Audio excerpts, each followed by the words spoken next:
હમણાં વરસાદ આવ્યો હતો અને બધા હિમાંશુ અને બધા નાહી લીધું અને અમારી હિમાંશુ મોબાઈલમાં જોઈ છે વિડીયો ને રામદેવ કુમરા મારે રામદેવ વિસ્તાર કરે કે પાછો વરસાદ આવશે કે નહીં આવે. હિમાંશુ તું કામ કરેસ? વિડીયો જોસ હેઠું ઉતરવું પેઠે પાણી છે અડી વરસાદ આવ્યો હતો ને પાડો એને ખબર નહીં આવું પૂછી લે વરસાદ આવે કે ન થાય. એ પાડો હે વરસાદ આવ્યો?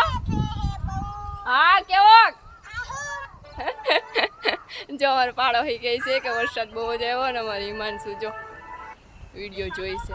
કિના મોબાઈલમાં જો હિમાંશુ કિના મોબાઈલમાં વિડીયો જોસ? હિમાંશુ ભાઈ મારો ફોન લઈને બેસી ગઈ છે વિડીયો જોવા. હજી ખાટલા ઉપર બેઠે આવી ગયા. હવે જો કુમરા મારસ નાકડી ભાઈ બહુ જ વરસાદ આવ્યો હતો અમાર બાજુ તો અમે બધા વરસાદમાં બહુ જ નાયા. થોડું ઘણું કામ હતું તો વરસાદમાં ભાઈ કામે કરી લીધું અને હવે અમે આવી ગયા છે અગાશી ઉપર અને અમારા પાડો હિસ્સે આ બાજુ